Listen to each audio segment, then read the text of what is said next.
Good morning, children. Today we are going to discuss about the another application of the alternating current, that is nothing but the practical application of alternating current called as a alternating current generator or AC generator. Okay, but before going for the actual how AC generator works, we have to understand the theory of the AC generator, or also we can say that we have to find out here the induced EMF by changing the relative orientation of the coil and the magnetic field. So first of all we will discuss about the theory, how the sine wave is generated by AC generator, and then we will go for the actual apparatus, how the AC generator works. Okay, so for that I have drawn here the two diagrams. You can see that this is A and this is B diagram. Okay, now in this particular case you can see that the blue lines are shown, that is showing the uniform magnetic field B. Okay, so in this particular magnetic field we have the coil PQRS is free to rotate in the uniform magnetic field. Okay, this is the axis of rotation. You can see that the dotted line shows the axis of rotation of the coil is perpendicular to the magnetic field. Okay, the flux through the coil when it's normal makes an angle theta with the field. Okay, we have studied this formula for the flux, that is phi is equal to BA cos theta. Flux is equal to BA cos theta, where A is called as the area of this particular coil PQRS. Okay, now if the coil rotates with the angular velocity omega and turns through the angle theta, you can see here this is the initial position of the coil, and if the coil start rotating, this is the top view of that particular coil, okay, inside the magnetic field. So when coil starts rotating with angular velocity omega and turns through the angle theta, then we know that theta is equal to omega t, because theta is the angular displacement and omega is the angular velocity. So displacement is equal to angular displacement is equal to angular velocity multiplied by time. We know that. Okay, so therefore we have theta is equal to omega t. Therefore this equation becomes phi is equal to BA cos omega t. So instead of theta, because theta is not that much easy to locate or that much easy to count with respect to time, therefore we are opting here the omega, that is the angular velocity of that particular coil. So we have phi is equal to BA cos omega t. As the coil continuously rotates, the magnetic field linked with that coil changes, and we have studied the principle that whenever the coil rotates in the magnetic field, the rate of change of flux, isn't it, develops the induced EMF inside the coil. Okay, and that EMF is given by E is equal to minus d phi by dt. This we have studied in the chapter electromagnetic induction. Okay, so now we are going to put the value of phi. So it is minus d by dt of BA cos omega t is nothing but BA as it is, because B and A is remaining constant. So BA, now we have here minus cos omega t. So cos omega t differentiation is minus sin omega t, and that minus sign and this minus sign becomes together same as a plus. So this will become plus. Okay, but as we can see that here there is a differentiation of cos omega t is there, and omega is also related to the term t. So we have BA, first of all we will write down upon the sin omega t, that is the integration of cos omega t is minus sin omega t, that minus minus become plus here. So I have written sin omega t, and again we have to differentiate the term, that is omega t. So omega t's differentiation is omega. Okay, so we have here the equation BA omega sin omega t. Okay, if the coil is having the number of turns n number of turns are there to that particular coil, then we have E is equal to NBA omega sin omega t. Okay, now this is the basic equation for the induced EMF, that is called as the instantaneous EMF. Okay, so we have to check here that you can see here there is a term sin omega t. That means we can say that the induced EMF varies sinusoidally with the time t. Okay, the value of induced EMF becomes maximum when sin omega t is equal to 1. So when sin omega t is equal to 1, that time E is equal to maximum. Okay, and we have in this case the plane of the coil is parallel to B. So plane of coil parallel to B.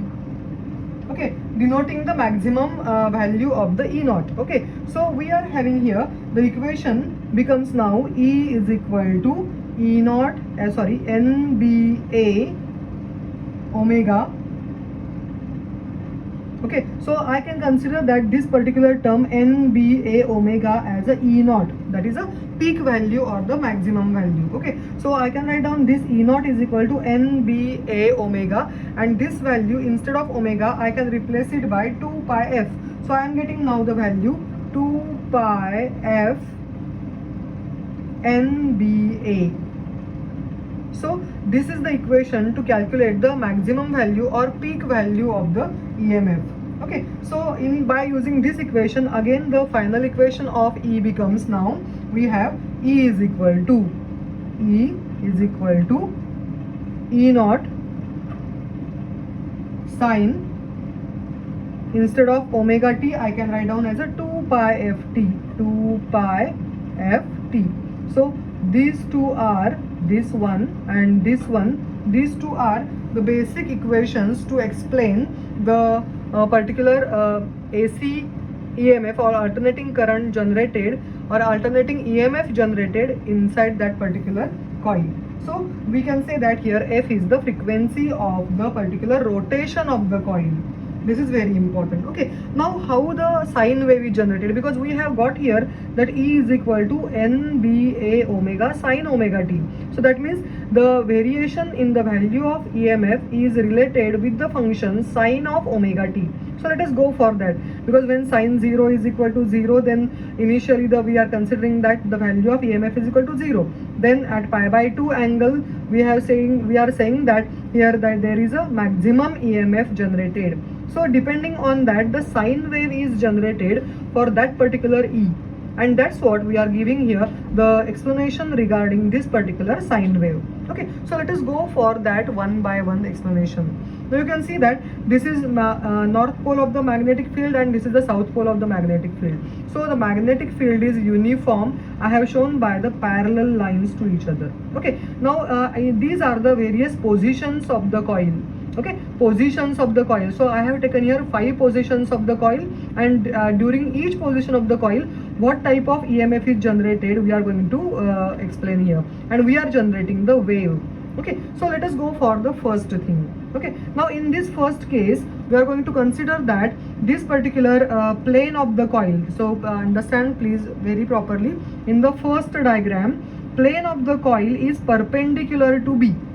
Plane of the coil is perpendicular to B, and therefore we can have here omega t is equal to 0. Okay, theta is equal to 0. Now when theta is equal to 0, that time plane of the coil is perpendicular to B, and sine omega t becomes sine 0, that is equal to 0. So I have written here EMF is equal to 0. So for this particular first case, EMF is starting with the 0. Okay, now let us because as the coil is rotating clockwise, so what will happen? Initially suppose the coil is like this, isn't it? Then the coil is going to rotate in the clockwise manner. Okay, so this the coil is now flipped down, and we have now the position of the coil becomes RQPS, because here rotation of the coil is clockwise. Okay, so when the coil is rotated further, isn't it, through 90 degree, what happened? This is the new position of the coil. Okay, so when the omega t is equal to pi by 2, plane of the coil now is becoming parallel to the magnetic field. Suppose this is the magnetic field and plane of the coil also is parallel to B. Okay, so at that time sine omega t is equal to sine of pi by 2. Therefore we can get sine 90 is equal to 1, and during that time from 0 to pi by 2, you have to keep in mind when theta was 0 and when theta is becoming pi by 2, during that time the EMF has increased and become maximum at that particular theta is equal to pi by 2. So E is equal to E naught at this position. Now next consider the third diagram. Now again, as the coil is continuously rotating, previously it was like this, isn't it? So it has slowly changing its position. Now the new position is again this one, isn't it? So in this case, once again through 90 degree, again the coil has rotated clockwise. So when the coil is rotated through 90 degrees again, now we can see that the total angle subtended by the coil is now 3 pi by 2. Okay, so omega t is equal to 3 pi by 2, and plane of the coil again becomes parallel to plane of the coil becomes perpendicular to B.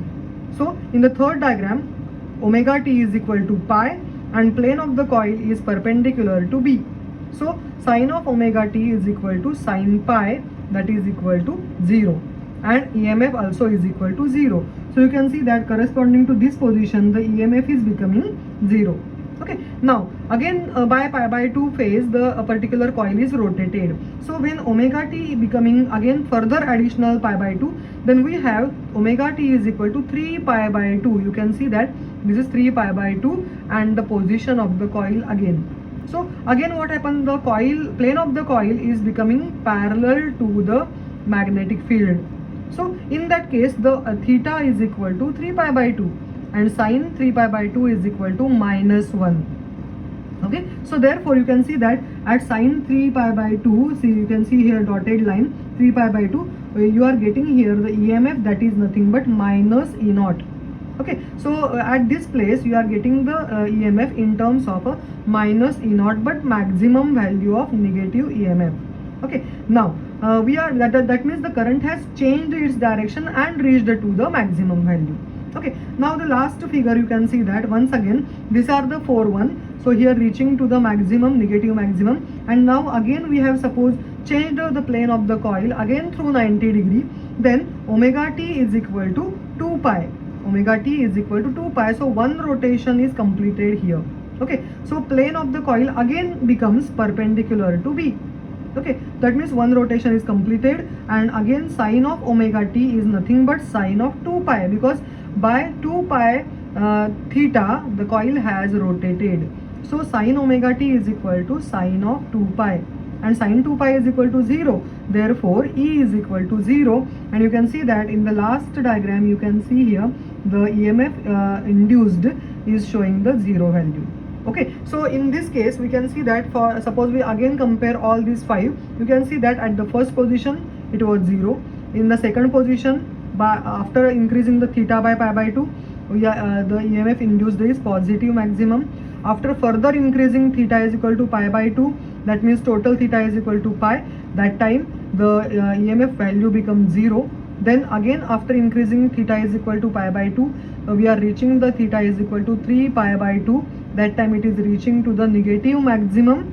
And again after completion of the pi by 2 furthermore phase or furthermore angle, again the coil is reaching to its original position. Okay, and that at that time the coil has completed the one complete rotation, isn't it? If one complete rotation is done, that means the angle changed by the coil is 2 pi. Okay, so at that time again coil is coming to its previous initial position, and that is nothing but 2 pi. So here if we compare the wave by considering these values of E is equal to 0, E naught 0, minus E naught and 0, then we are getting here the nature of the wave is a sine wave.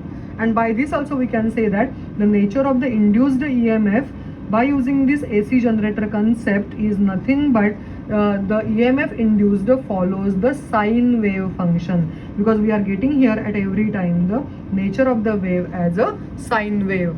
Thank you.